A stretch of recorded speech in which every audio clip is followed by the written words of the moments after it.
Okay. Hey guys, it's Gary Wong here with GaryWongRealty.com. I'm here with Jordan Thompson, one of my favorite mortgage brokers, and we're going to discuss the real estate market right now. Yeah, I wanted to say it's Jordan from Citywide Mortgages. Mm-hmm. Thanks, Gary, for chatting with me today. Mm-hmm. So we've been talking about the real estate market and how everybody seems to be an armchair realtor. Yeah. And my clients often come to me and say, so Jordan, what's the market like? And that's what I wanted to talk to Gary about, what the spring market is looking like and what he can offer. I also wanted to plug his book here. Thank you, Gary. He's written the book on Vancouver real estate. So Gary, can you tell us a little bit about what the spring market is looking like this year? So everybody has everybody who's been in Vancouver for any amount of time knows that last year was pretty much the craziest year in the history for the past 10, 20 years. So when you see articles in the news and media outlets saying that, oh, it's slower than last year, it's a slow year, it's dropped, sales have dropped like 50% or 80%, they're comparing it to last year where it was at a historical high, where it was at an unsustainable rate. So right now, let's just say it was a super, super hot market last year. So now it's just a balanced, semi-hot market. And it depends on the different property types, depends on which area you're looking at. Some areas are slower than others, but the areas, the property types that are always hot are pretty much the condo and townhome markets, because it's still, people are afraid of just losing out and not being able to afford their first home. So when apartments and townhomes are still somewhat affordable, they are trying to jump and fight for it. So are you seeing a lot of multiple offers like we had last year where the offers are going way above asking and leaving a lot of people frustrated because it's really hard to get into the market? So I would say that it's not as crazy as last year where we could see anywhere from 15 to 20 offers. Right now we're probably looking at, if in a multiple offer situation, anything from 2 to 7 offers on average. And usually that's only when the properties are priced well. If it's overpriced, chances are it's not going to be in a multiple offer situation. And so what are your personal feelings on multiple offers? Like, how do you deal with that with your clients? So, what do you say to them? The first thing I do when I work with my clients is I make sure that they go through the process. I make sure they go through a mortgage broker or a mortgage professional, whether they bank at the bank or with their particular mortgage broker. And I send them to Jordan, and Jordan pre-approves them. And once I find out their pre-approval amount, then we can actually go and look at homes and we can see what's out there that matches their budget.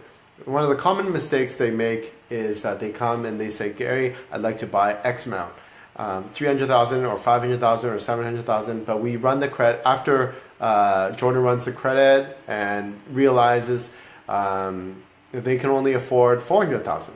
So then it makes my job a lot easier once I know their budget. Then I can strategize which properties we should look for, what areas we should look for. And then we go through that kind of process. And then when it comes to offer type, when it comes to writing offers, I give them suggestions. I give them based on their risk tolerance level. Some people, they hate missing out on great deals. They hate missing out. So I might be a little bit more aggressive in terms of the offer strategy. And some people are more conservative. And they're okay if they miss out and lose out on a multiple offer situation. Okay. So it really depends on the person. Yeah, and what's important to know about multiple offers, like Gary was saying, it's really, really important to be pre-qualified, and that for me as a mortgage broker, that we have all your documents up front so we can really do the verification of your down payment and your income, so that's not an issue. Final pre-approval is going to come when we actually have the property and we do the due diligence prior to making that offer so that we know it's a good property, because final approval can only come once we have all those things Correct. Approved, basically. So your down payment, your income qualification, and the property itself. So that's really important. So given that it's a fairly hot market, what are some of the things that people should be looking for when they're looking to purchase in Vancouver? What are some of the, the things that are important to people that they should, or rather important about the properties that they should be looking for when they start looking for their first home, or even their second or third? When I talk with my clients, I go through a consultation process, and I really want to emphasize it depends on the person.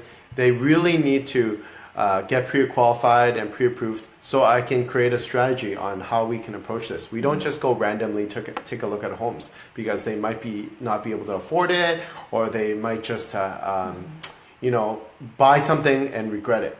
I look at their short-term and long-term strategy, but that's where the realtor comes in place, right? That's why you choose a really good realtor, and the realtor should look at every client situation differently.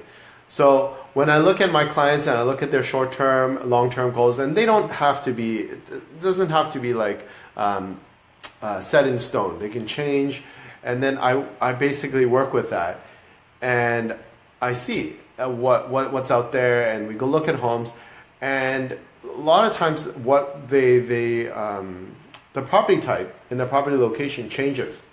So they were looking at downtown, but in the end they end up buying in Falls Creek. Or they were looking at Kitsilano, but they end up buying in the Oak Ridge area. So I think first off, most important thing to look for is make sure you get qualified, make sure you choose the right realtor, make sure you know which location your preferences are. So having this kind of foundation helps the mortgage broker and helps the realtor be able to assist you and work according to your needs, right? Yeah. And then obviously I've worked with a lot of first-time home buyers and a lot of clients who have bought and sold many times. And I find that a lot of times they're hesitant. They're hesitant to pull the trigger, and they're looking for that perfect home. Yeah. But chances are the perfect home doesn't exist. Actually, I would go as far as saying that the perfect home never exists. Because what seems perfect right now, a year later may be like, oh, it's 90% perfect, right? So what I would suggest to people who are trying to get into the market, just go out, look at homes. Obviously, don't just buy or make offers randomly, but work with your mortgage broker and your realtor. Make offers on homes. Realize that the home that you're buying is not going to be the absolute perfect home. Okay. And you want to look at something that's going to be 80 to 90% perfect. Okay.